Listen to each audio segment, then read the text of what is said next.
Hello.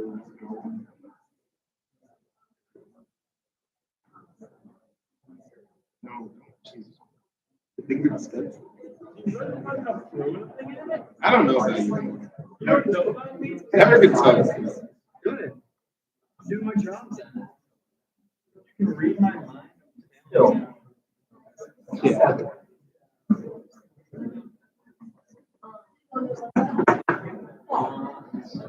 Our meeting started. 7 minutes ago. No, in 7 minutes. Oh, here's. White roach.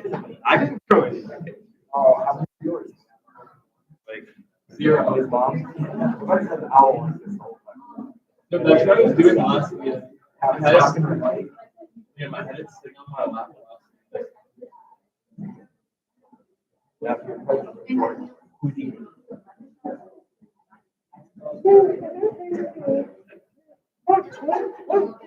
I wouldn't be emotional.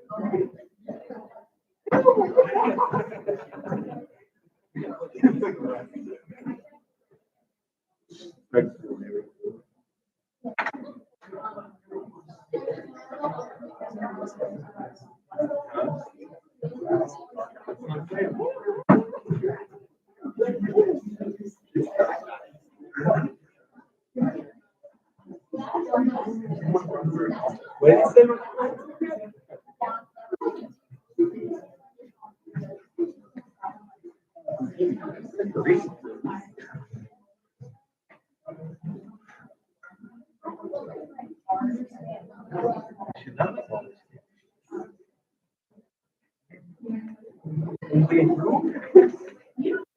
You're very close.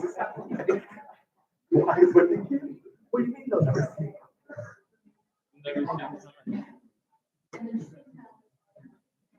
I don't think so. Not yet.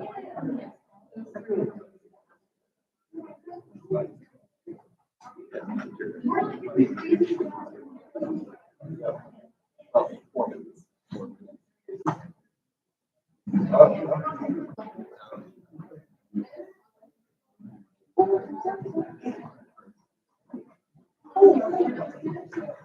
That was actually very smart. Do that.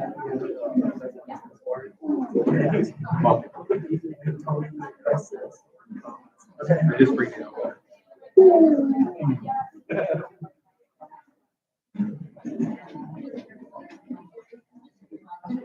you want to tackle with No.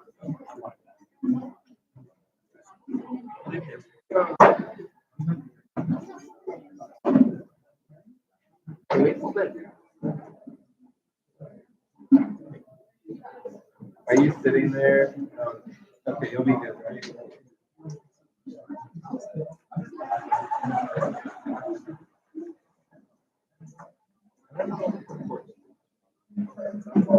Yeah. Yeah.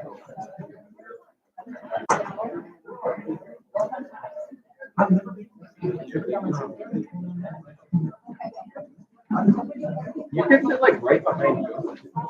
Okay.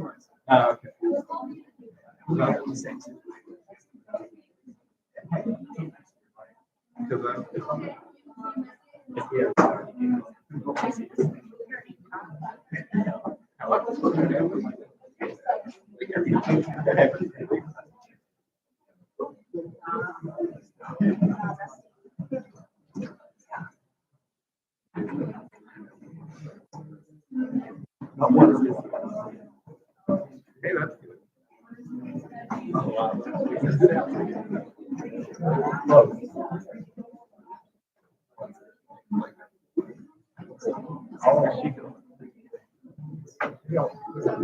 Where you going? Oh, is this gonna be some?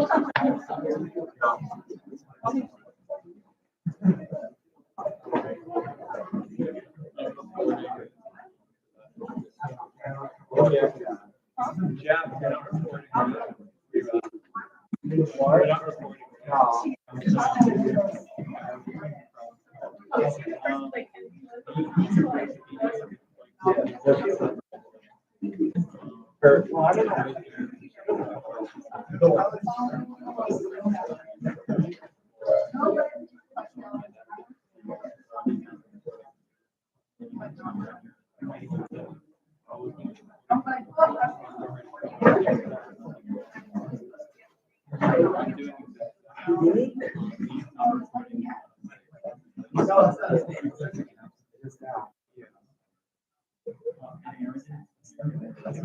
Oh, yeah. I'll put that. I just printed it. Yeah, I figured.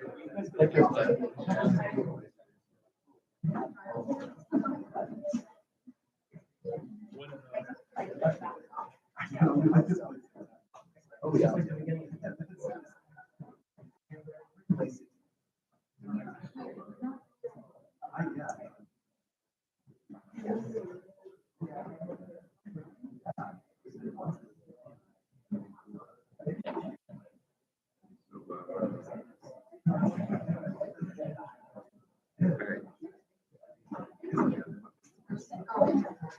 Think we're good, something new.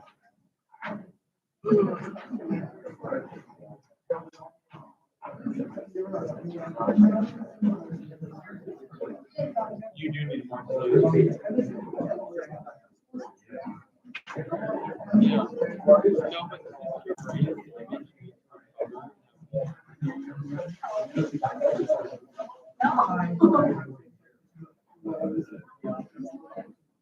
Good for you. I'm getting to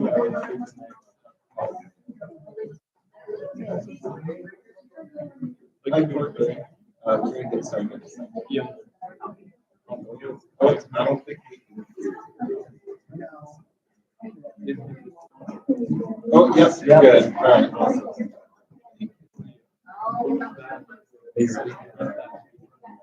Huh? Yeah. we will. All right. I call to order the March 7th meeting of the Student Government Association. Please review your attendance and your election meeting. Michaela Evans. Kate Levin. Levi Ekstrom. Caitlin Egan. Nicholas Smith. Isabella Sophia. Haley. Kaylin Westphal. Constantine Scotland. Maggie Roberts. Christopher Lamb. Eric Hardy. Ethan Haynes. Philip Black. Alexandria Miller. Daniel Lyons. Lucas Appel. Scott Dillon. Nick Colombo. Sarah Harrington. Joseph DeVille. Angela Hayes. Justin Wall. And Jack Lewis. Are there any corrections to the minutes? Seeing none, the minutes are approved. Now, friend support, Aaron Musk.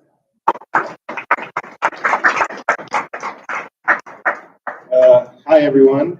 Tonight we have a few guest speakers, but first, I'd like to welcome up Bill Hines and Courtney, who's over Zoom, of the Institutional Advancement Office to talk about Give a Hoop that's coming up pretty fast. So welcome.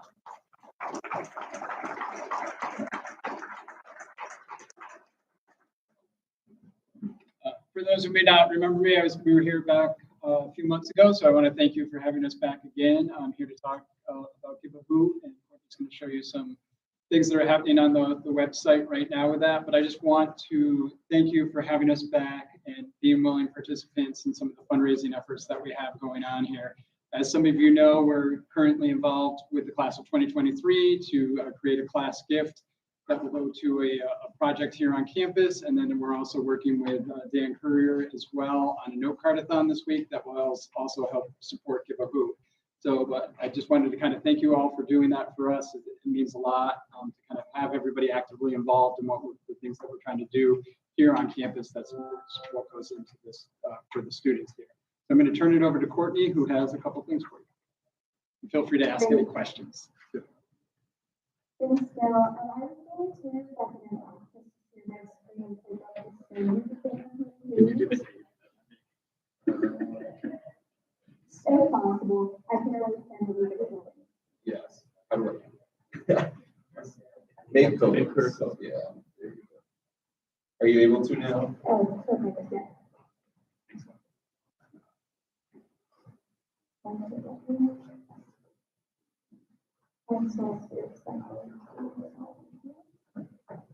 So how days have been probably coming up in June. I was glad I organized visitors groups and Thanksgiving and camping and really more than 2 weeks. So 2 weeks from tomorrow. So Wednesday, March 22nd to Thursday, March 24th. We'll have our visitors. So I just wanted to show you the page and show you how to kind of practice it. So we use the Common Core campus, and just need it live on Monday, so you can start looking at and you accept Venmo, Google Pay, Apple Pay, PayPal, and all your credit cards through there. There's some reason in the house, so law schools are able to accept Venmo and Google Pay, and they're just able to launch that last year. And we have a few expectations from that from all past years now, and students are young online, even even graduated. Students that we certainly that one. So it's great to have that option available for the student gathering. And so this page will allow us to raise money and funds for like Bill had mentioned, specific initiatives like the friendship month that we're having for your efforts here on it, and then senior big campaign for 2022 past mural. I want to just what Phil said too, and just put the forward for Dan. Just thank you for organizing the note platform on Thursday. I hope that a lot of you will get phones and cards to ask seniors to support for the investment. We're not trying to stop it and grabbing some video content that we can post on our social media. Kind of help that out and have it be on there. And so that's a family page. What you can see, the website will offer that is very easy. It's westfield.fa.edu/gift. And I wanted to show you the teaser video first. Our theme this year is Banned Now. So next year, the school will be celebrating their 185th birthday anniversary. So we're coming from all faculty, and we're looking forward to it next year.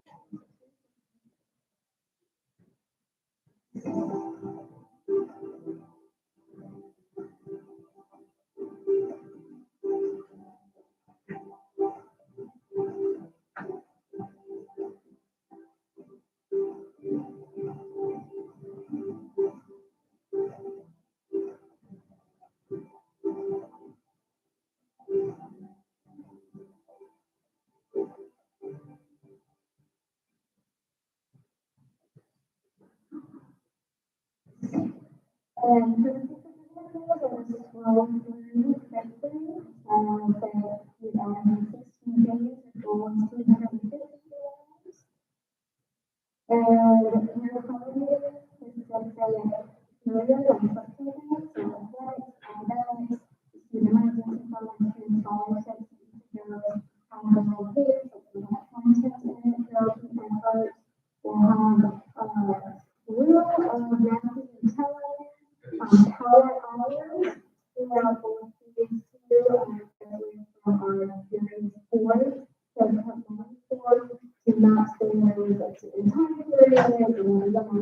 times too, and we're asking some advocates and alumni to their own massive challenges. So there was one, we have who are alumni from we focused on further scholarship and movement funding, so we're not doing this towards that specific comment. And we'll have a lot of sometimes people also learn to do it. And we have some incentives, so if you want to give the advocates, also we have a few affiliates, we can get some incentives if they bring students, but we can get some swag also, and to bring up how many people bring in their conference. There's a school FAQ, how can advertise, and we from last question about what is it really and then throughout the year, I'll be posting some updates, we have some kind of videos that we'll be sharing, posting about the calendar, with Luda, that we'll be sharing. We also have a demo about the site, you can see where people are getting or where the country, and we have various research boards. So we have the internet student page, you can see how donors and raised from specific causes.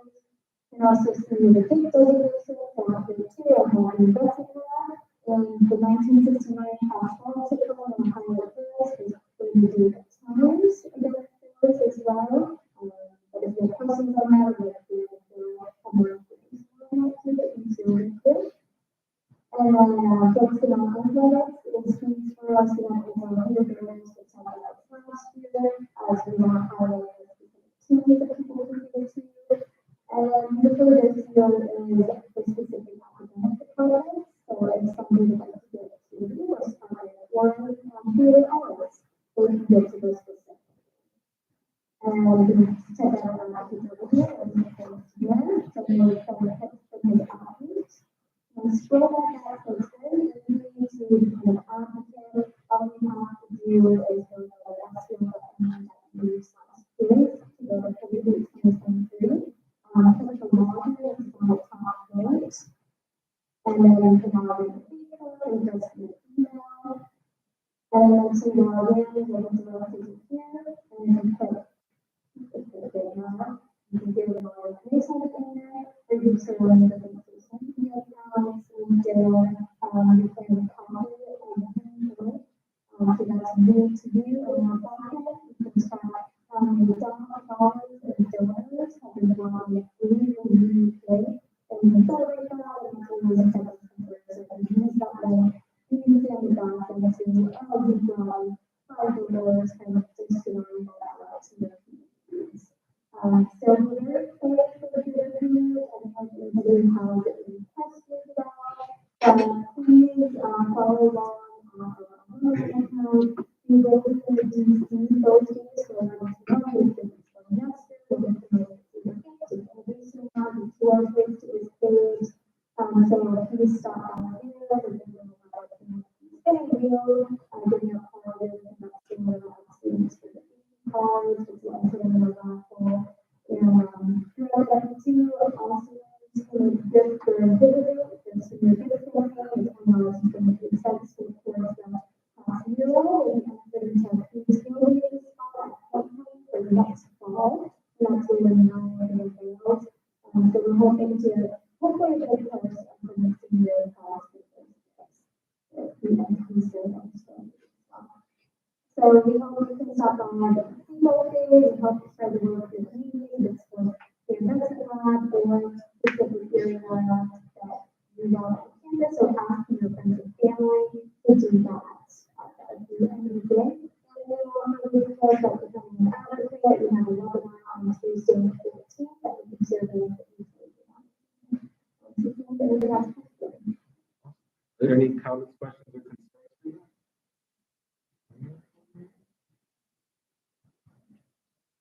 None. I have a quick question. Can you just tell us, I'm not sure if you guys mentioned, but what day you were Oh, so Wednesday, Thursday, and 2 Wednesdays and Thursdays, March 22nd to 23rd. Thank you. Any further? Seeing none? I think we're all set. Thank you. All right, thank you so much.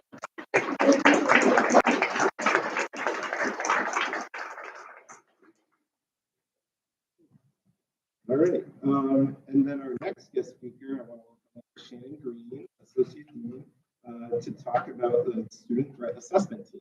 So please welcome up Shannon.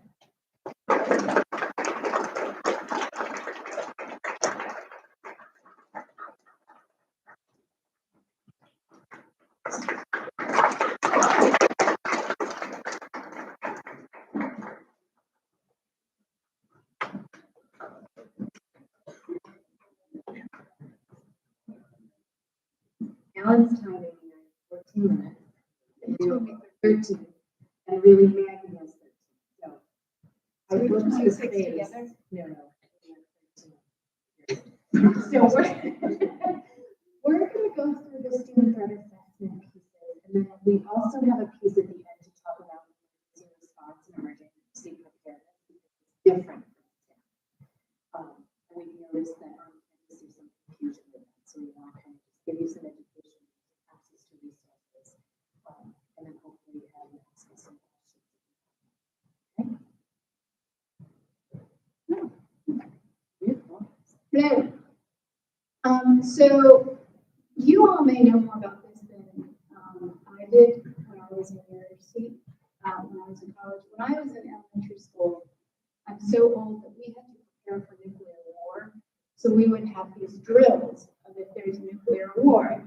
And then we would do exactly what Tony did, which was hide underneath your desk, because that obviously is going to protect you if there's a nuclear bomb going on somewhere. And many of our schools in my school district had fallout shelters in them, and they were stacked with food in case, of course, there was a Cold War and we were going to the World War III.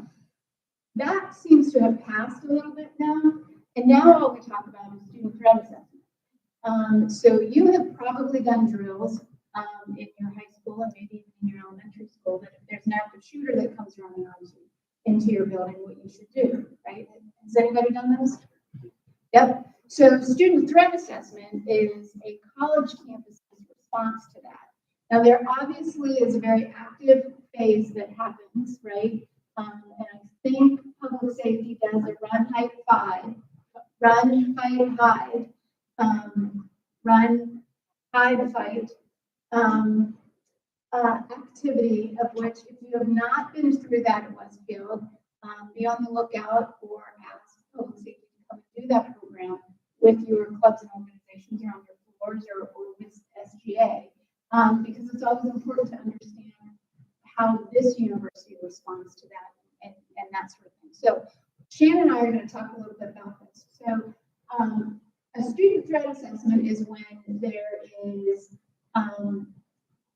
in the student body, people are concerned about the behaviors of some particular student or groups of students. We get that information from you. Many of you, you are all our best reporters. And you will either call us, you'll see one of us in the hallway, you'll show up in our offices, or you'll send us an email and say, hey, this person seems a little off today, or I was on their Facebook page and I saw that they had guns on them. They have I did a threat assessment with a student on their Facebook page who had a machine gun up against their chest. And so we had to figure out if that person we wanted that person to remain a part of our campus community. So we get that information, and there are a group of us, me, Shannon, Tony, and a handful of other people that sit down and assess the situation. It's a cross-campus team that takes a look at all of the information. We look at classes, we look at background history, we look at the incident as it stands. We may call you in and ask you to answer a couple questions for us in terms of why you felt this way, what you saw, that sort of thing. And we'll kind of go through and try and figure out if this person is a threat to our campus. This is not a disciplinary piece. I think that's super duper important. This is our campus safe? And in doing that, there are a lot of things that kind of come into play. This group that I've talked about and that you saw the members there had a national trainer on campus this past fall. It was actually kind of cool because our national trainer happened to be a part of NCIS and actually created the threat assessment team for NCIS and actually net gives if you watch NCIS. So that's kind of fun. But she actually kind of brought us up to speed and got us thinking about this with the most current standards. Is that it? Did I? Oh, I talked about the purpose, right? To keep everybody safe.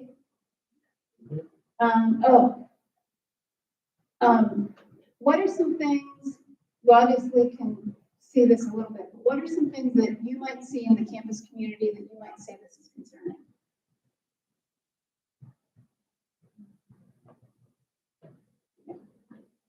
Anybody, go for it, that's what Aaron said.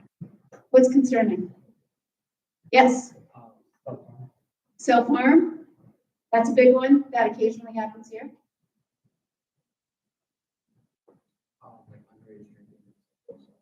Underage drinking, sexual assault. What if somebody was,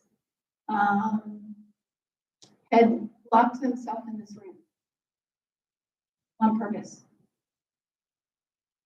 Kind of concerning, right? You have no idea. What if there's an unintended backup right outside of Dunkin' Donuts? Been there for 3 hours. Everybody's walked by it now. All of a sudden, you come across it. Nobody's around. Are you worried? Maybe, right? Maybe. You have no idea. But it's better to be safe than sorry. So when you see some of these things that don't particularly seem to be normal on a college campus, you need to call public safety, you need to call us, you need to fill out a report, fill out a form, and let us know that this is happening. Shannon and I'm going to hand this over to Shannon to talk a little bit about how to report. But Shannon and I get reports every single day, all day long, of things that are going on campus. Sometimes it comes from public safety, sometimes it comes from you, sometimes it comes from RAs, sometimes it comes from faculty, sometimes it comes from a staff member on campus. And so we're constantly following up and looking for things and trying to do our best to make sure that this campus is safe and happy and ready to go. I will say before I hand this over, if there is an immediate threat on campus, if you walk into a classroom and you happen to see a machete on the table and somebody's using the machete and swinging it around because they think it's funny, what do? You call public safety. Don't call your mom, don't call your aunt. Everybody have public safety's number in their phone? Okay, so call them and they will be there immediately. If you see something that outrageous or that concerning, it's super duper important that we get people there to help immediately, and we can work with the local police if we need to as well, and the state police. I'm going to show you where you can report, but I want to stress, because there's a couple examples. The easiest way to think about student threat assessment is if your spidey senses are tingling. This is extreme danger and violence. This is, I want to blow something up, I want to blow someone up, I want to kill someone, I want to kill myself, right? But in a violent manner. And I need to stress that, because that's very different than our students struggling just with your, this is going to sound weird, but your general anxieties and mental health pieces, right? That's more of a case management type of piece. Anything that comes to threat assessment is that it's going to be world news, Virginia Tech, heightened escalated incidents. Does that make sense? And so I want to just make sure, because what I fear is that we're all of a sudden get a bunch of reports to say student threat assessment, and your minds are going to look at that very differently. This is the oh crap moment, all right, that everyone panics about when you turn on the news for college campuses. That's what this is, all right?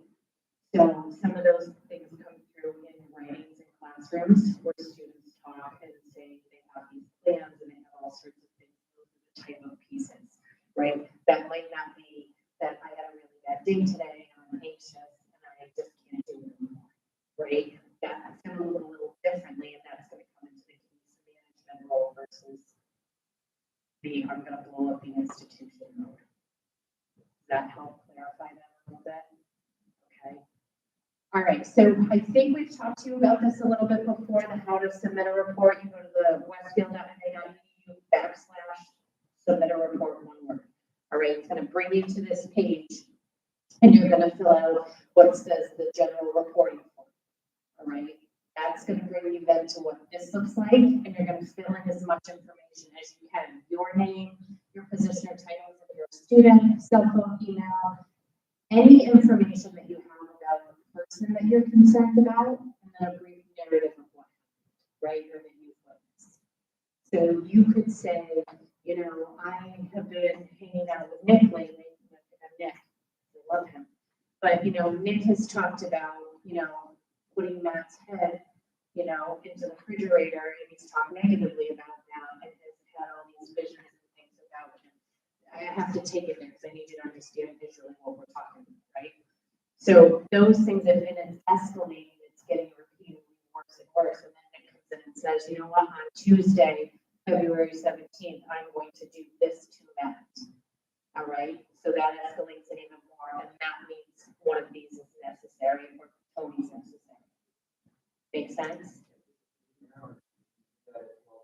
Yeah, I don't check email after I go to bed.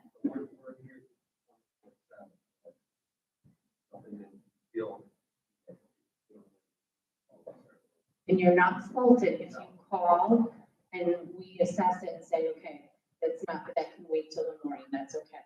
But you're always a safe bet with them, and then we can have you fill this piece out. And then when you submit it, it goes to me, Maggie, Tony, and I think Gordon gets it too. Y'all have the Guardian rack. This is more for faculty and staff. It's not more. Maggie talked to you a little bit about what to expect, right?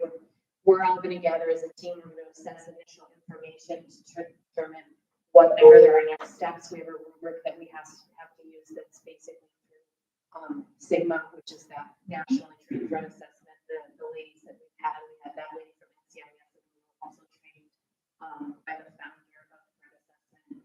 I don't know, a couple of years ago, where they actually did assessments on like the Olympics and things for threats of that. So we've had some pretty significant helpful training, which actually I think this week I had to assess something and was able to apply my training. So look at that, right?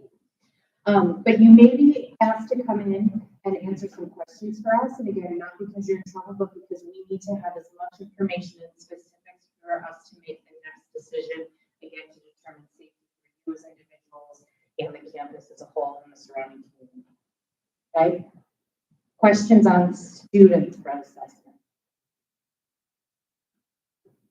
There, Harrington.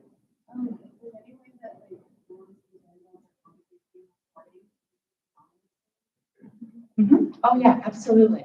Absolutely. So if you're feeling like I'm going to do these things, but you don't, yes. No, like, Yeah. Oh, absolutely. Absolutely. You absolutely can do something anonymous. I would encourage you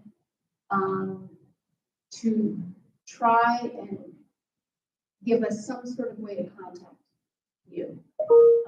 And if that means that you fill out the form anonymously and then you show up in our office and say, listen, I just filled out this form.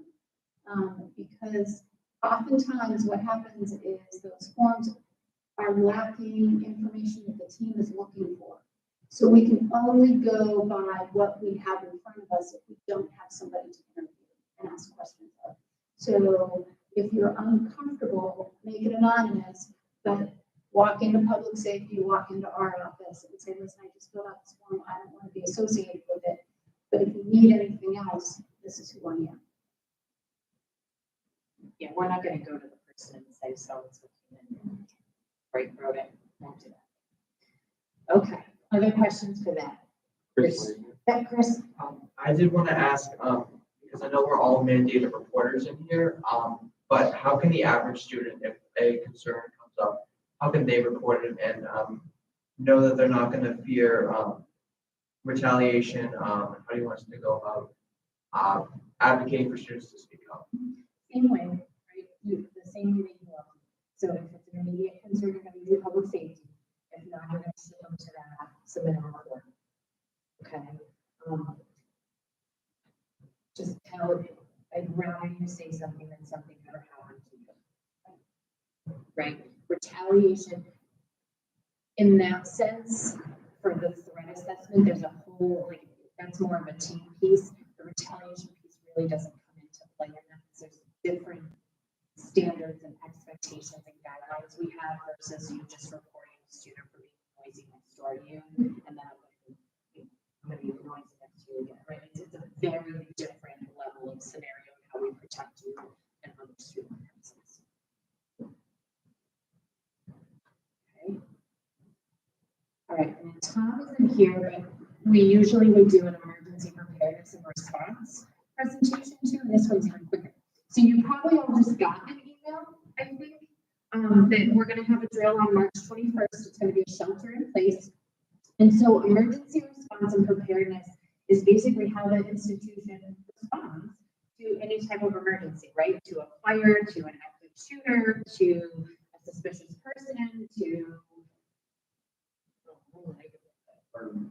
a burning building, the mountain catches on fire, or you're doing the smoke, a train station goes haywire, a train goes off the track, chemical spill, or what have you. This ranges the gamut. And again, this is kind of how the institution responds to this. How many of you know that we have an actual emergency response plan? My RAs probably do too. All right, so there is a plan, believe it or not. All right, and that's found on, if you go to your Westfield page and you search for emergency response, it's going to bring you to this, and there's a whole booklet, and it's going to tell you exactly how the institution responds to specific incidences. Obviously, things don't always happen in a vacuum, and it doesn't happen in a perfect way, and we've had to plan and work through a bunch of these. But the idea is to practice these with your institution so that you know what's going to happen. Again, you all are pretty schooled in this, because unfortunately, and it breaks my heart that you've all had to practice these since you were in kindergarten. That was a very hard day for me as a mom when Liam was in kindergarten and they had to practice hiding in their cubbies and locking their door. I had a really hard time that day because that didn't seem real for me. Because all I had was fire drills and jumping out of the so that I have, you know, it's difficult, and I appreciate that you all really know this a hell of a lot better than we do, but I'm also sorry that that's the work that you do. But it's really important that you should know where this is and how to access it in the case of an emergency. In that shelter in place drill that we're going to have on the 21st, that just means you're staying inside and we're shutting doors. Okay, it doesn't mean you're locking yourself in a room. So like if you are all hanging out here in the drill happen, we can conduct business as usual. You can be in class, your teachers can teach. You just can't physically go outside. And so when that happens, just make sure that you're all practicing that and encouraging your friends to fellow peers to follow that so that we can assess it. Because again, members of us are on that team. I'm on the team. Tom's on the team. Alan's on the team. There's a bunch of there's a handful of us. And we're going to go around and assess, because we're doing this drill based on the drill we did a couple of years ago, to see if there's been improvements based on what the recommendations are. And then we'll come back. Some of you will be back in the fall and do another drill, probably an shooter one, so that we can compare and see what that looks like. Okay. Questions on that emergency preparedness? Do you understand the difference between threat assessment, emergency response? Trying to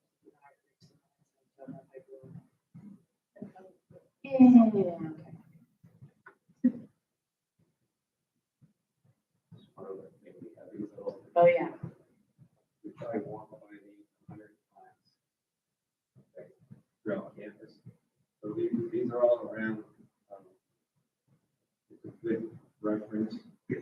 Talks about graduation, shelter in place. These are around campus. It's on the computer. You can look at that. These will be placed shortly. Shorter version. we get a chance, tell me when that was. There's one inside. Your poster one, your poster. You try to walk by these.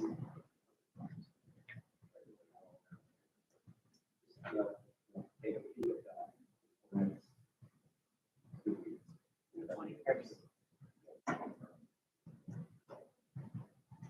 Any questions? Are there any further questions? Seeing none, oh, Chris Lanning? Can you talk a little bit more about how a shelter place would go depending on what building you're in, whether it be DC or Yeah, so if you're in the DC, you're just gonna shut the doors and you can sit there and eat. That's actually more probably the best place for you to eat. 'Cause you can snack for as long as you want. Again, don't need to pull shades or do anything. It's literally just staying inside. We're programmed for lockdown. Yeah, yeah. So, this is a lockdown, we can shelter in place is that formal, you may not want to go outside. Until it's all clear. Those are kind of, if you read, if you look at the back of the one line. All that. Yeah. I think, I don't know if he said that in the whole thing, but if you're in the, like, if you're in the residence hall, right? It's just, don't go out the front door, Courtney Hall, you can go walk up and down the hallway, you can go visit your front end of the room, you can go to the bathroom, you can have a program in the lounge, you can do all sorts of stuff. Just don't leave. And if you're outside. Outside. you're gonna go inside. Yeah. Outside, you wanna go. You have to remember the law, our homes are locked. That's all. You may not, maybe walk your bike later, you don't live in that building. You have to go to the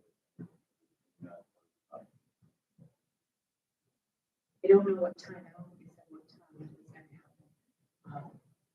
But, just anticipate that, so, just you'll hear the sirens go off, and you'll hear the announcement, and your phones and everything else start going 100 miles an hour. And all you gotta do is walk inside. It's the closest building that you're at, just walk inside. Is there any further? Seeing none, thank you.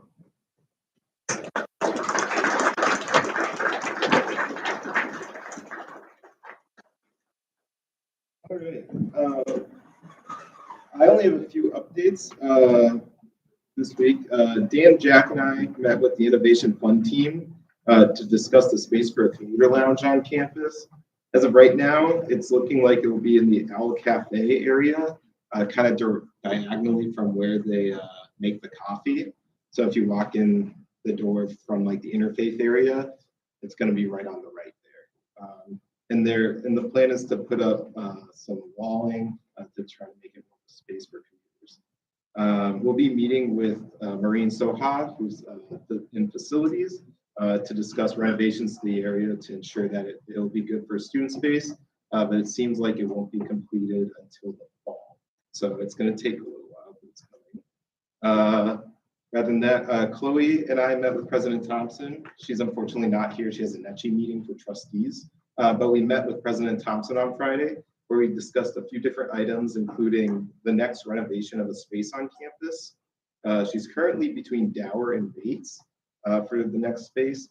Dower needs to have ADA accessibility or compliance and could use a revamp for the arts to have more spaces. She wants to have a lot more events for the arts on campus.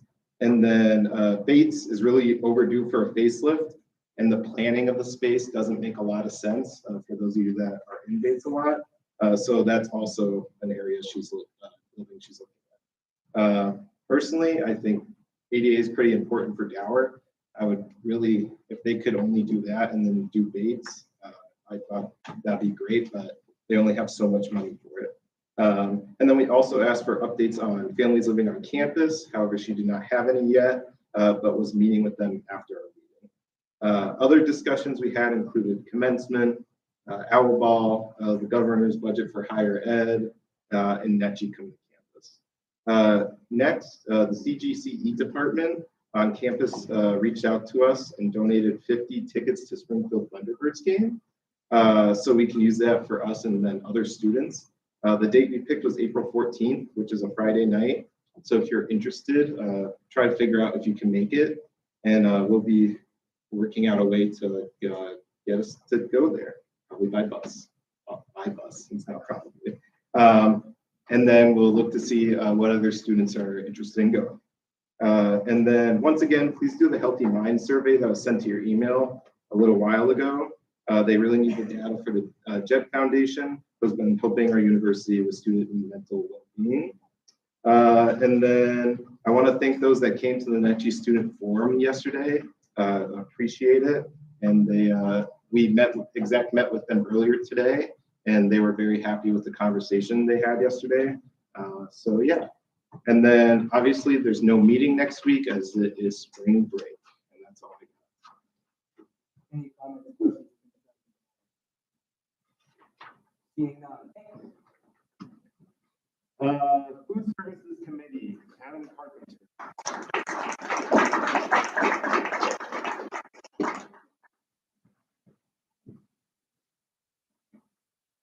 Hello, food eaters. Food Services Committee met last Wednesday in order to discuss some of the concerns that you brought up last week and in the past. My apologies for the rather scatterbrained delivery that you're about to experience this report. Is for one, when I wrote this originally, my hand was messed up, so I'm working off someone else's notes. And secondly, this was supposed to be given last week, so I'm kind of fixing and smashing together two reports.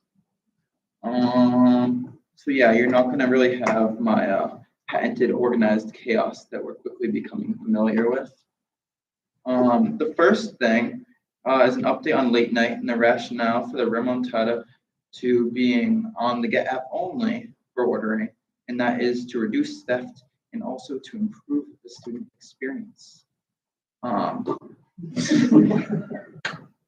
also took this opportunity to share some of the flaws in the current system, with some of the most important being students waiting way longer than they should have to for food, and a significant amount of crowding in the bistro of people waiting for orders.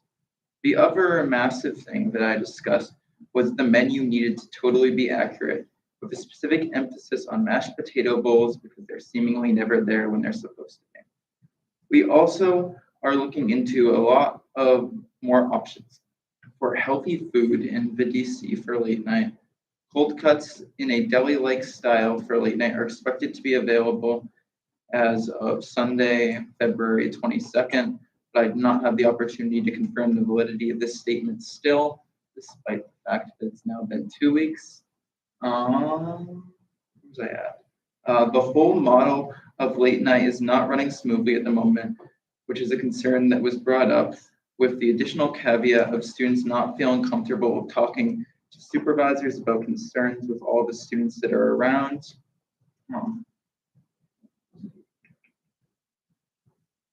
What? That's completely wrong. All right, but anyways, we're going to go back to the drawing board and sort of reevaluate the late night model again.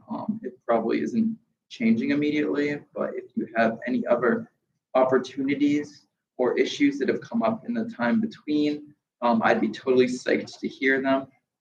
That's all for late night. So to move on to the next area of interest is the bistro. The Twisters are back for at least short time. Thoughts, anyone? That's later though. The one thing that was expressed about it in the meeting was that it would be appreciated if there were more options because they are currently kind of weak sauce and not enough options. DC time, super quick, a few updates. The DC is on compostable again as the dishwasher is broken with a new part expected to come on March 3rd. But we're kind of hoping for one of those times like when you order an Amazon package and it comes 2 days early, and that's really exciting. But now seeing things, it's actually still not come because we're on compostable right now. So we'll see where we're going now. But you all know what I'm talking about, right? The current stir fries. You probably know I'm kind of a mess right now. The current stir fry system needs to be reworked to a number-like system, like what we do with omelets, because the line is way too long and it makes it not really a meal option for a lot of students. And a specific follow-up on a Liam comment from 2 weeks ago, the special sandwiches such as the Great Meatball Sub are served on Saturdays to try to incentivize more students to come in on those days. Students, the other thing that was brought up was that students feel that lunch is way better than dinner in the DC, and we need to look into fixing that. Solutions were not provided. Lastly, some student feedback. At the last meeting suggested that we have some ideas like a pasta toss, a green bowl, or burrito bowl station, maybe in where Global Cuisine is, because that's not used at night, and that will be taken under consideration. The end. Are there any comments, questions? Alright. So this is one. Approximately how much money did it cost to have a dishwasher replaced or when that was broken? And then also bistro is even more expensive now. I would argue with 500 different options or things staying there without yours. And then also accepted students day. Accepted students day is the only time they have good food in DC during lunch. It's really annoying. It's been like this for a while. And they're gonna do it. And then Okay, let's see, there's a lot to that. First off, I'll get back to you on how much it costs for the parts. I know that a big issue was that we had a custom dishwasher put in. And that means that you can't just like mass order a part, you have to have it ordered specifically. So that's kind of what's making it take longer. Let's see, what else did he say? I would agree, probably there is more theft. I've seen a couple of people stealing from the bistro. It's not gonna stop no matter what system they adopt, but we'll go back to the drawing board on that. And I share your frustrations a little bit about the quality of lunch, even though I don't get lunch that much.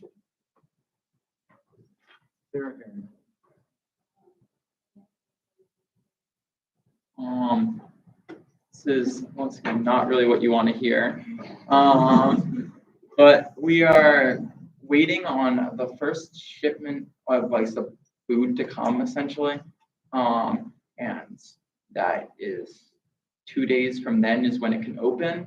So I've been told it takes them 48 hours after getting the first shipment, and they can kind of kick into gear, but they're not going to open for 2 days before spring break. So we should expect it to come after spring break.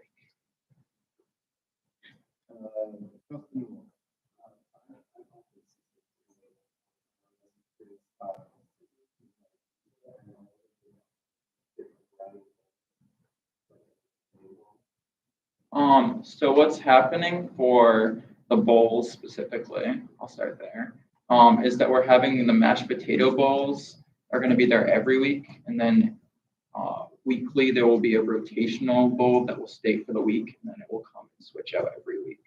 So like there'll be a new option every week, and in addition to a mashed potato bowl, because that's been getting a lot of steam for popularity and coming, and hopefully it stays there consistently. Pizza. Pizza is just going away from late night because no one was getting it. Ethan. You said don't expect it to last spring break. We were told to expect it spring, and we were told to expect it sometime before spring break. Get some like confirmation that we're getting that shipment, like during spring break or right after spring break. Information. Point of information. Order.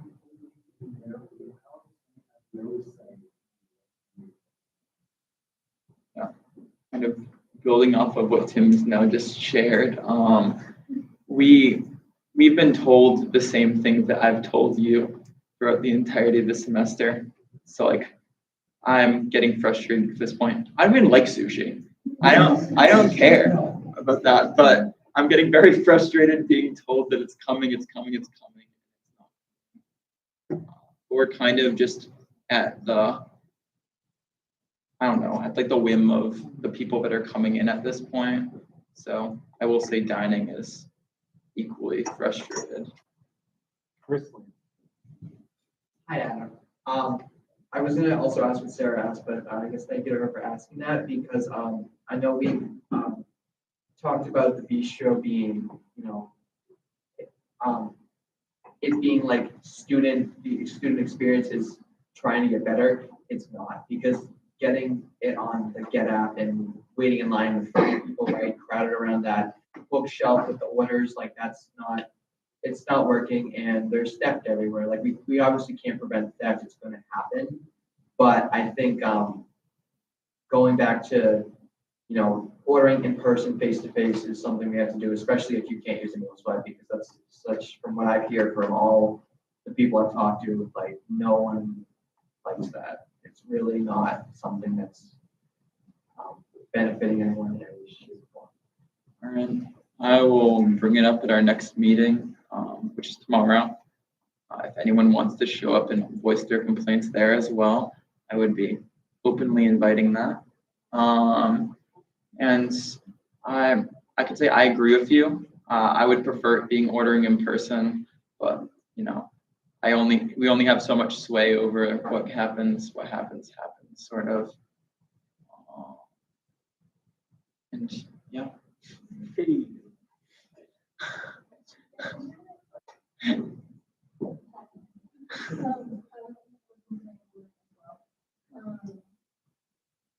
Every time that I order from the bistro, my food is stolen. I ordered probably 45 minutes ago, and I know it's not there. And I asked someone behind the counter, and they said, "Oh, because they didn't do about it." So kind of echoing what everyone else said, a different system in to or something that we were thinking of. Just having someone in page stand there, right by the computer with their arms crossed. Just like another set of eyes on it, like experience them.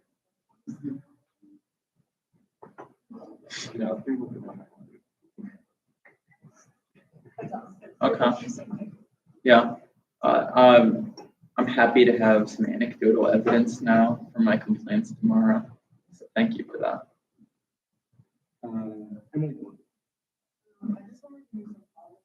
Thank you.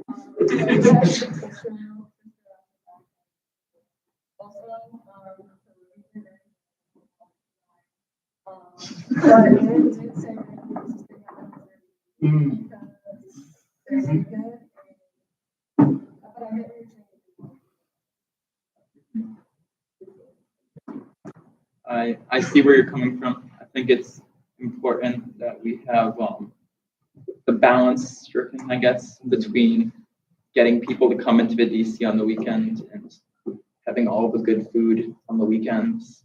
I think there's some compromise that can be made between those two extremes. It's okay, Aaron, you'll get through this.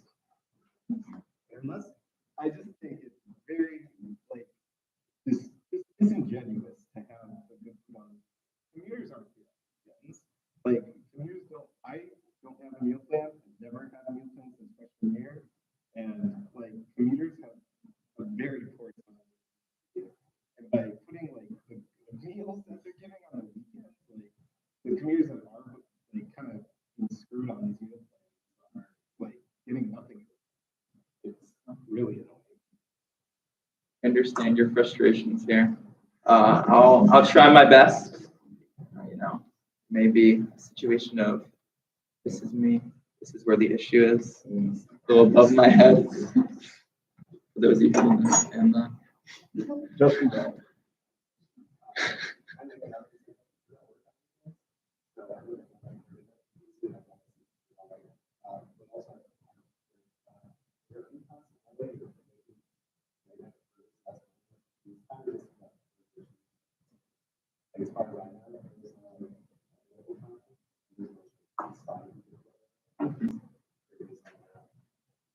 That's definitely something. So it's literally just like a burger and cheese, like nothing on it. Okay, that's disgusting.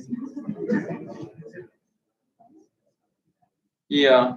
I'll bring up the possibility of bringing over some of the supplies they have in the DC. It seems like they could just carry those over and then use those supplies in the bistro for a late night. Michaela.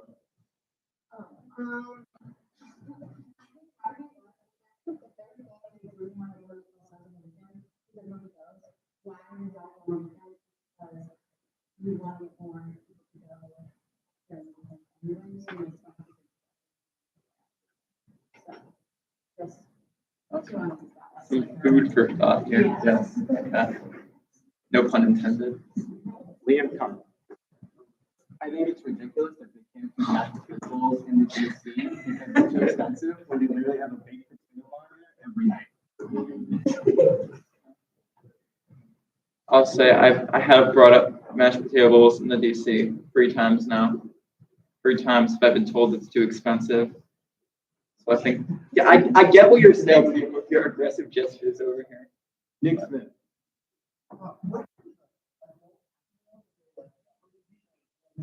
Oh, yeah.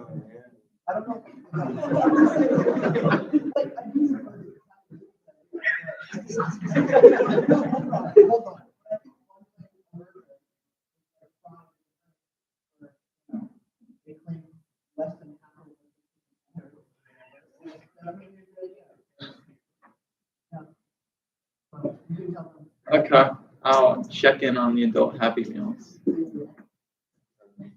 so much time, but Sarah Harrington.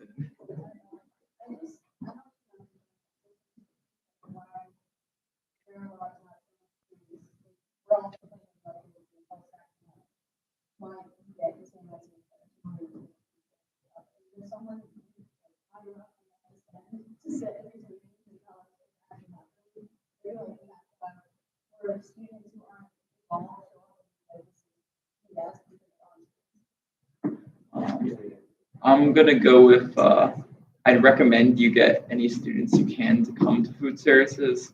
And then, you know, if it's there's power in numbers, I'll say, but I honestly don't have a better answer than that. I wish I did. I wouldn't complain about getting some more food I like on campus. Chris Landon. To that point and to Nick's point, the adult Happy Meals, half of those. And also, why can't we just, I mean, to what Sarah said, why is there someone we're supposed to be talking to that is higher up than you or Bill or food services? And if so, who is it? And if everyone's complaining, not just us on SGA, but if a lot of students are complaining, what's going on? Why can't we get any answers? This point of information next to them, I can talk to Steve on Friday, because he is Bill's boss. I mean, my recommends, of course, is going to Bill and Sarah first. I can certainly talk to Steve and see what can be done, but, I mean, I'll talk to him Friday.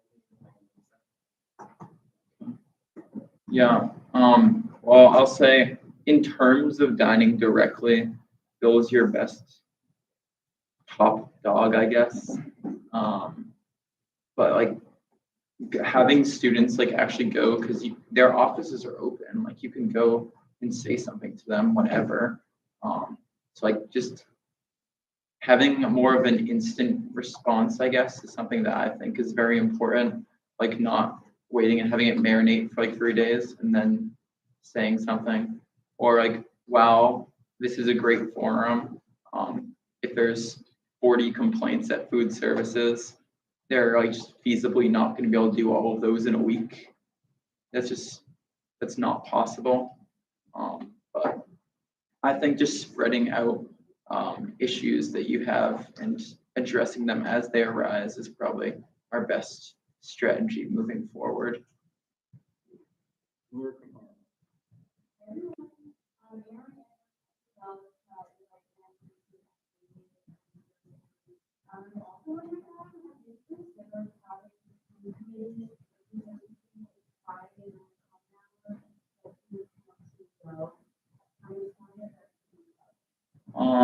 They haven't. Technically, I set the time for the meeting. So if I were to say, hey, let's move this meeting, I could probably get it done.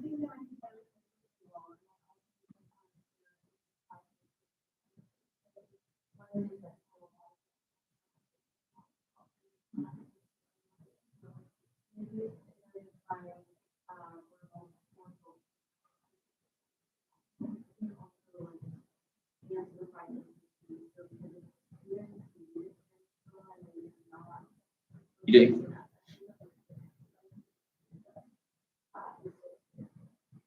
Yeah, that's definitely going to be my plan of attack for the meeting tomorrow.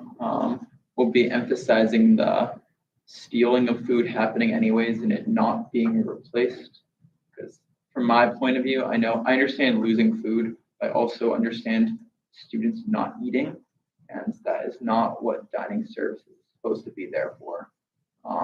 I will bring up the possibility tomorrow and say, what do you have any meetings this time? I hope not, and I'll try to get it moved for the rest of the semester to be on Fridays during the common meeting hour, if that's a possibility that is appealing to everybody.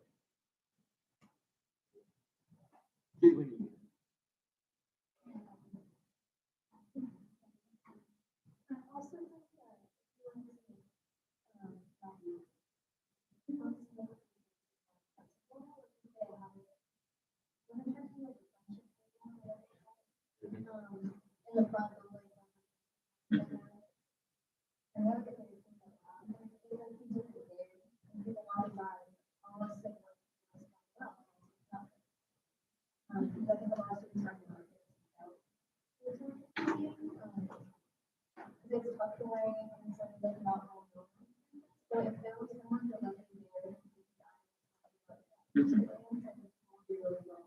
Okay.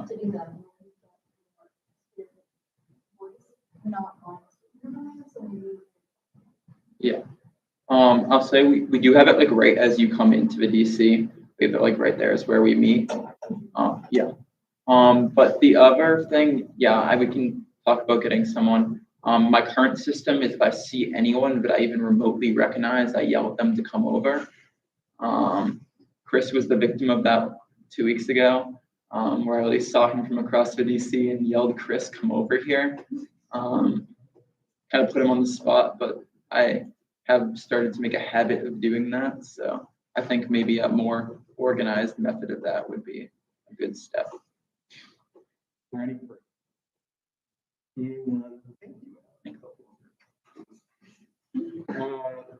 Athletic Advisory Board.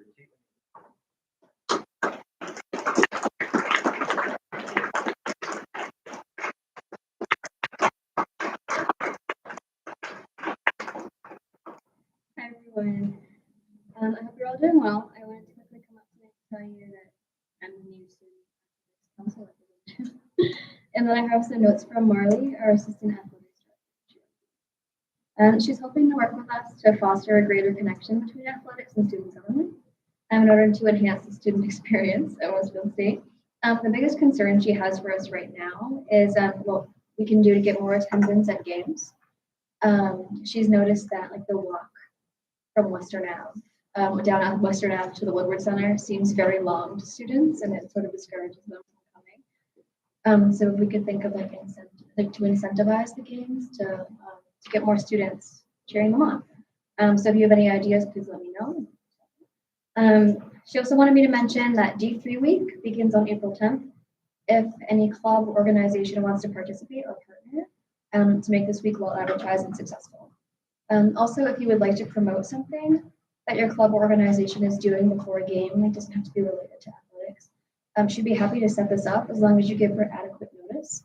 A lot of students come up to her at the game and say, "Hey, can I take the mic?" And she's like, "No, you can't do that." But if you gave her a little notice and like a little script of what you wanted to say, she'd be more than happy to set it up for you. Please let me know if you have any interest on that as well. Finally, if you would like to contact her directly, you can email her at mbergerez at westfield.ma.edu. I'll give it to you after the meeting if you want to. I know that you probably can't spell that. So thank you so much and have a great rest of your week before spring. Hang in there. Are there any comments, questions, or concerns for Katie Carpenter. First up, Kate, congratulations on becoming a rep for student sport. Congrats on your golf career. I hope it goes well. Thanks, And Alex. secondly, because when I want to find out the game, I have to go on the athletics website and then look up here's the game stats. I think it's making it more publicly known. It's important. Then the other thing would be maybe doing some more like deep nights, whiteouts, stuff like that. Doing like more exciting like sports promotion stuff. That might be a way to get more people. Good idea, thank you. I don't know. Michaela Evans. I know in the, like in the beginning of the school year, they did like a big team what came tonight, you have a for the punch card. Yeah, I went to the game, I didn't see it there, so I feel like it's kind of like went out. So like I feel like cash stuff like that, people like want to. But I just kind of stopped like when I was going to stuff like that. Because I think there. Yeah, good point. I'll bring it up. We have to leave.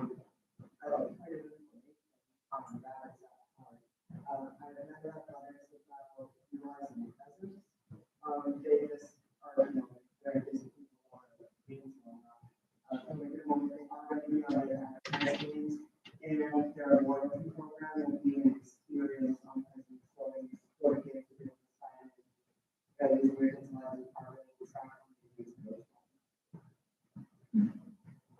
Dan Curry. Chris Landis. I have a point of information, to Adam's point about, the, advertising for games, all sports have a social media, they all advertise multiple days in advance, like, oh, men's soccer at 7 o'clock on Wednesday night. So I would just say, follow them on social media. I know I follow the football team and the, field hockey team, I go to all their games, so I would just say, follow their social medias. Any further? In curriculum committee, Emily Cooper. Hi, everybody.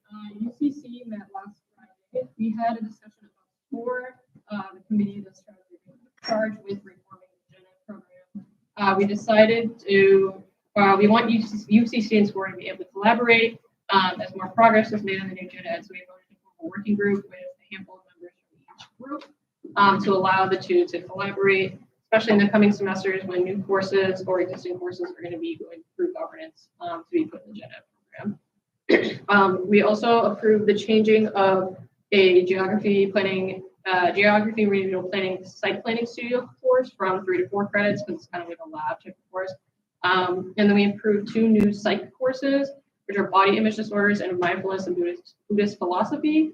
And then we approved 2 new psych concentrations. So forensic psych and counseling / clinical concentration, which I know forensic psych was something that people wanted, so I think that'll be good. And then just one thing that does not have to do with UCC, but if somebody asks a question that you were planning to ask, you can withdraw. So we don't have to. Any comments, questions, or concerns for Emily? Seeing none, thank you. Special committee on reforming general education.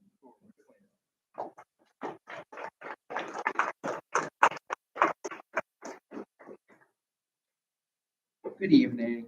This week is the event we've all been waiting for. It's NetShade. Today, the SCORE committee met in Scanlon from 11:20 to 12:10 for our annual NetShade assessment. All of SCORE was in attendance for this event. Numerous topics were discussed. We talked about Gen Ed, reform, curriculum management, students with undeclared majors, and Common Core and withdrawal rates.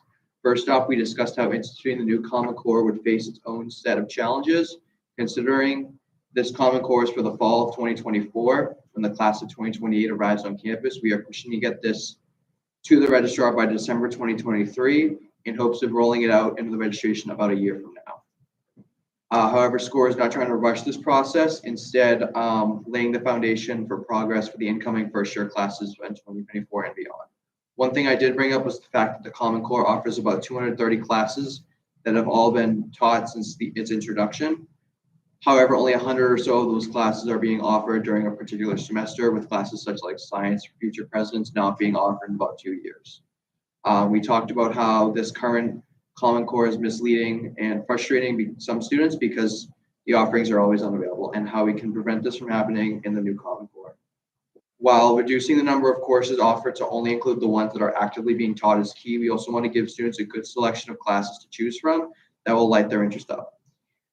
This included how the Common Core could include a section related to current events and topics happening in the real world, whether that be a climate change class, a mental health class, a modern American politics, or something like a history of like COVID or whatever. Tonight I want to gauge that and see if any of you have any ideas for classes, not just current events, but anything. A lot of students like to think if they are not taking a class related to their major, that it's not worth it and pointless of taking it, which is a good segue into my final point, withdrawal rates. Nicole West was able to speak more on the academic policy side, as she's the person that talks to students when they go through their withdrawal process. She says most students withdraw because they feel they aren't taking classes that are important to them and that fit their major. But one thing she did bring up is that undecided majors are among the most that withdraw for various reasons. And with it comes to having a first year that is undecided, it is also crucial to give them Common Core classes, and we are taking that into consideration when making the new Common Core. As stated, if you have any suggestions for new classes you'd like to see that would implement a new Common Core that would be beneficial to students on campus, please let me know.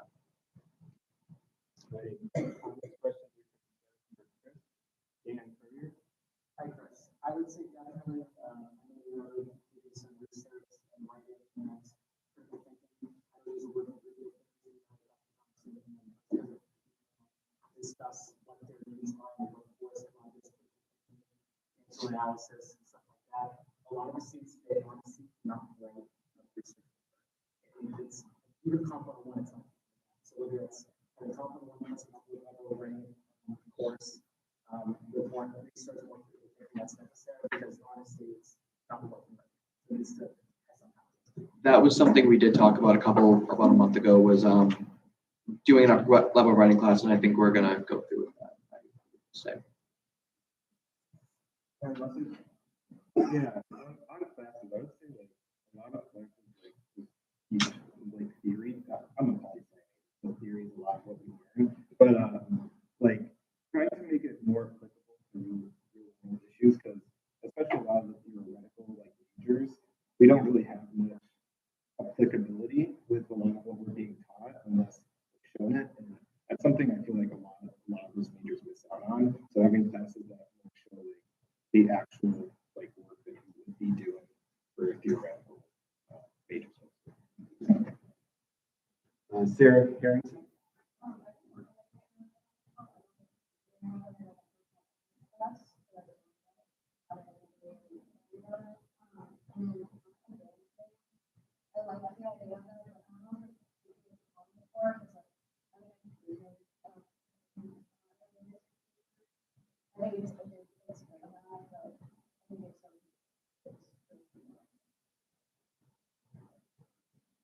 Adam Carpenter.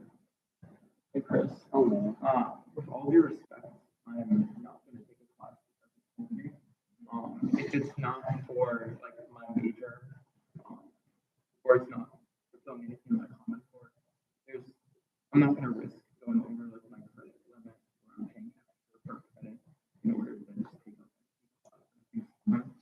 So like, I think just like focusing on minimizing a common core will allow you to have those opportunities to do that. There's no knowledge specifically for me. Any Emily Fluid? Just because like something that I but we definitely take into consideration the majors like in I would love to take classes at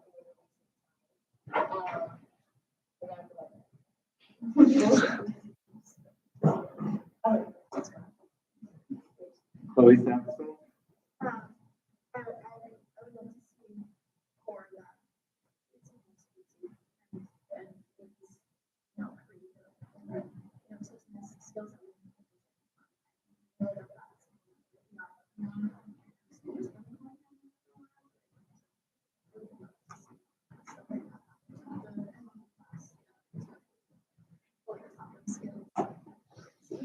Yep. Yeah. Emily Blue? In terms of limited form, there are like that we do have. I know it's not that often. In terms of like recently, the amount of I think the goal is like as principal. I think it's best to have it be useful rather than just segue of stuff that you may or may not use in life. Any further? And career? Just the one thing on the best of the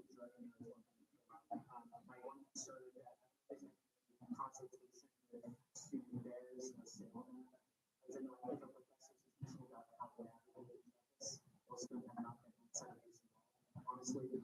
So I think it's very important that whoever's teaching understands that navigating both of these nonsense. Any further? Dave? I would advocate for a strong common core. I think if you don't have a strong common core, people believe in pathogens and other problems in the world and don't have just a general understanding. I know it's not the most popular opinion, but as someone who has seen when people don't believe or have critical thinking skills, like Dan said, it leads to zero stress. Kaylin Weston?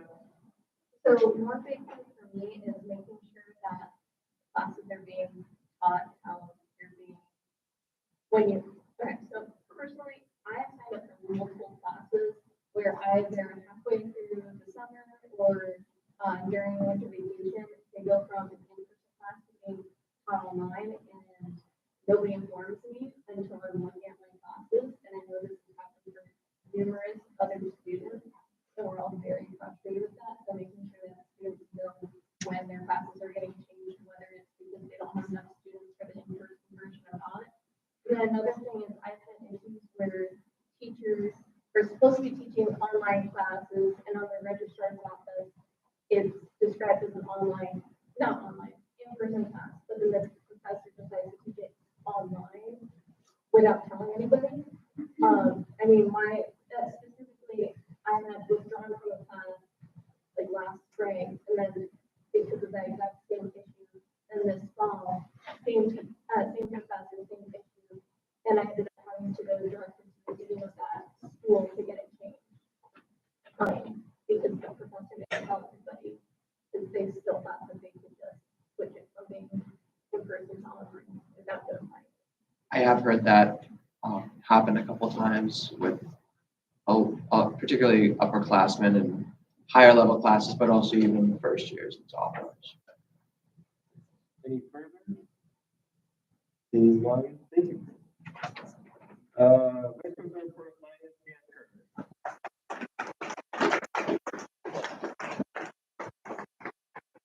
All right, now for everyone's favorite report of the day. Did you sign out of this?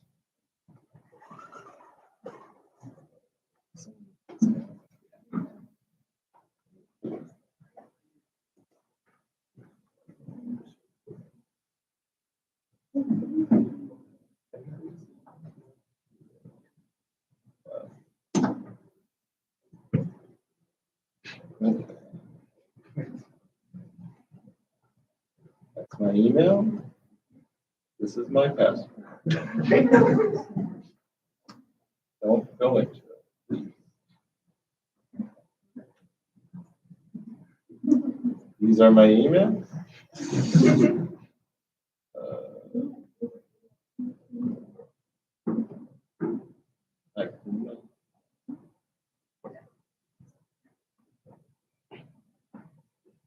That was turned off. Oh, God.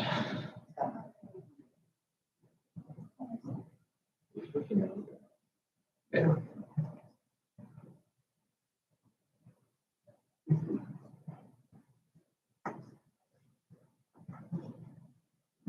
All right, I guess we'll go with that will work. Okay. So good evening, everyone. Busy times are ahead. It's probably the busiest week for me this semester. We have a lot going on. I'll be discussing a few things from yours truly. So first, we'll be discussing the proposed FY24 budget from Governor Healy, the No Cardathon this Thursday, finance bylaw review, and the FY24 budget development for SGA. First things first, what Governor Healy has supposedly done, you get more money and you get more money, and also some tax relief as well. So there's a lot of different things in the budget. If any of you are finance nerds, you'll probably love going through it, but that's me. So just a few things for higher ed specifically. I have given you all a budget brief from the Executive Office of Administration and Finance. It goes through some of these investments that the governor has proposed.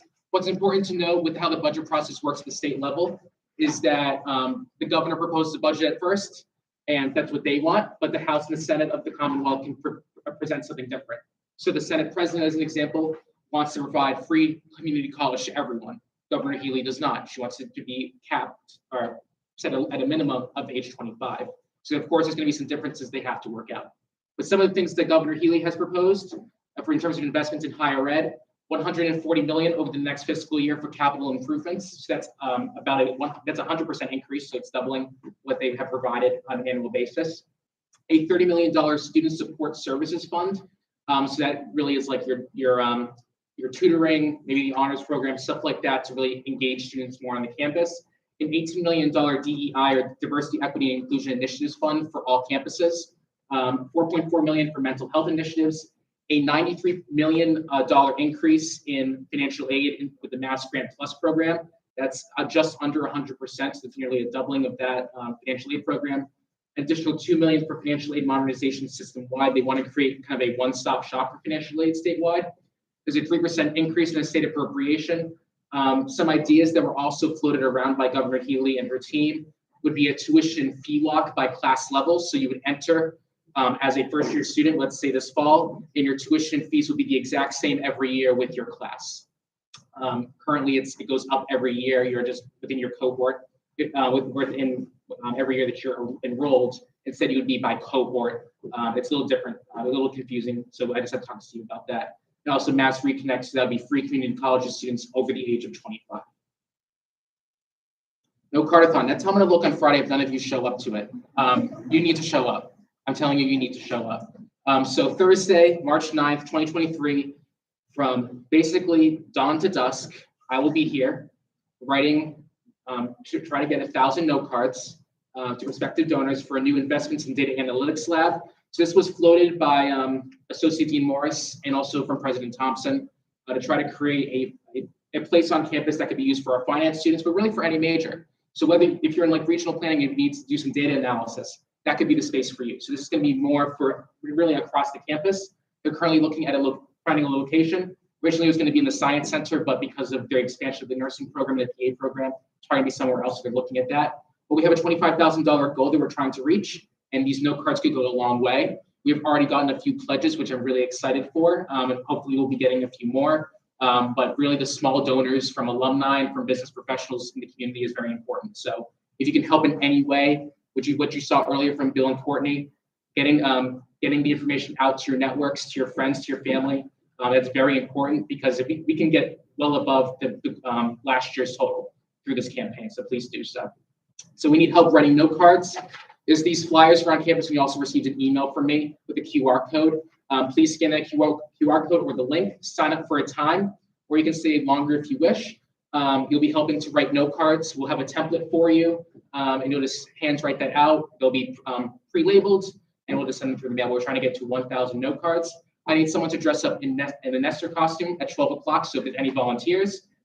We already have a morning opener from 8 to 9, but if anyone would like to be there, I have to go to the interfaith breakfast, but if anyone would like to be there at that time, please do so.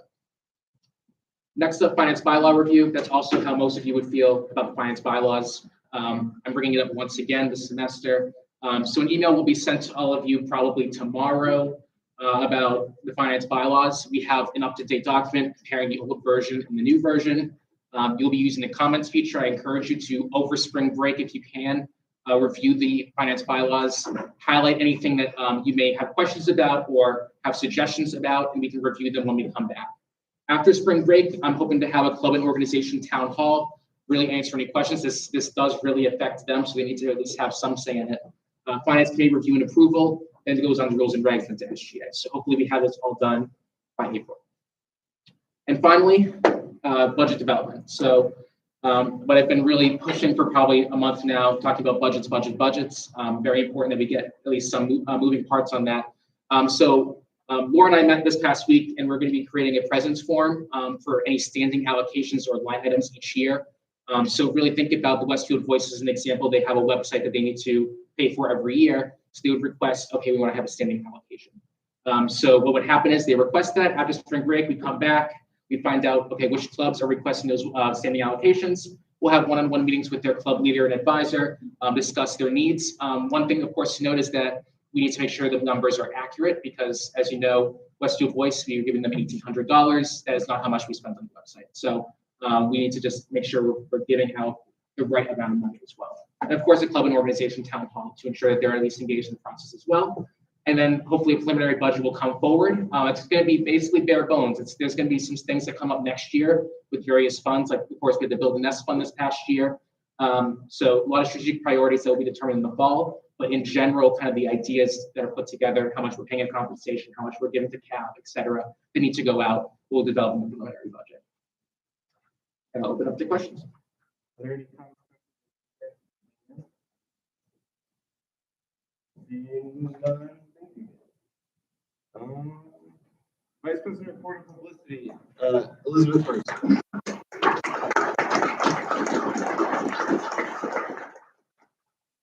Hi guys, this week's Senator of the Week goes to one of my L-Ball committee members. She has gone above and beyond for each meeting and has provided many creative ideas and has shown so much enthusiasm. Keep up the amazing work, Sarah Harrington.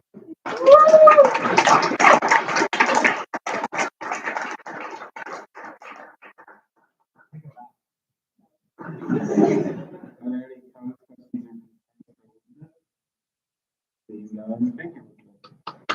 Executive Secretary report, Adam Carpenter.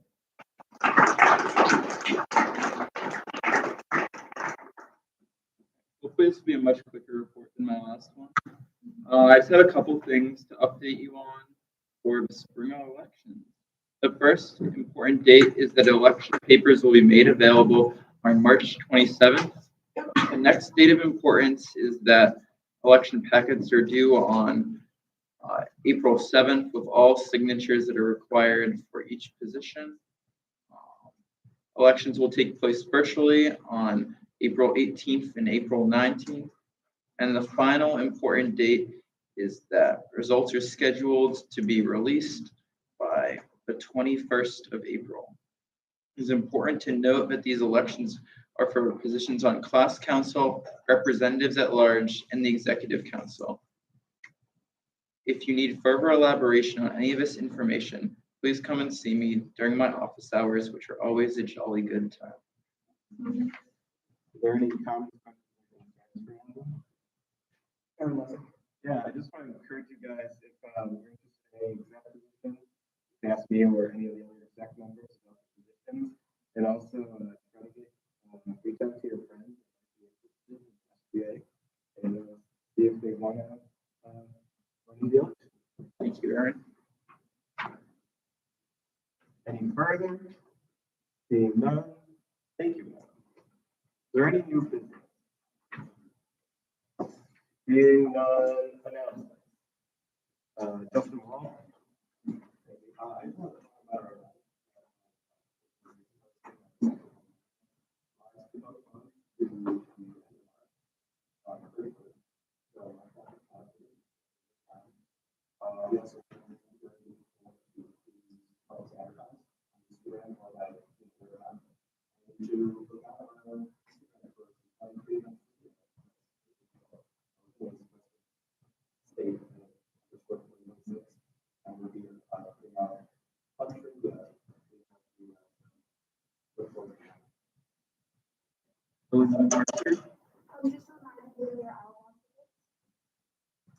Alan Blair. Okay, what's going on? Where you swag? Ronnie Defoe. I think that's an email.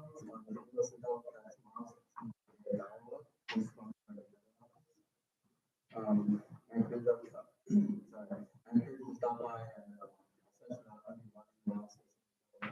analysis tomorrow at 9 a.m. to 10 in the hour class, and then at 3:45. We're just gonna have an open conversation about how we can do better. Chris Lehman. They'll send out an email about a celebration of women event. The emails were sent out, I think, the other day. And you can nominate a staff member who has impacted you on campus. So I encourage you all to do that. Nick Smith. There is a supplement with body event this Thursday. There's 60 for supplements and for Friday. So pull up and supplement. Succulents all right. Michaela Evans. Roll call. Michaela Evans. Ian Levin. Levi Ekstrom. Caitlin Egan. Nicholas Smith. Timothy Allen. Isabella Castillo. Haley Kane. Kaylin Westcott. Maggie Roberts. Here. Constantino Douglas. Here. Christopher Landon. Here. Eric Purdy. Here. Ethan Haynes. Here. Louis Black. Alexandra Mellon. Daniel Lyons. Here. Lucas Appel. Scott Stone. Nick Palumbo. Here. Sarah Harrington. Joseph Benia. Angela Hayes. Justin Wall. And Jack Lewis. Here. There's no additional business. I adjourn the meeting till March 14th.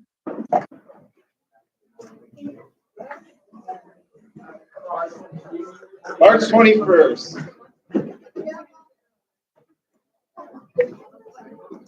What?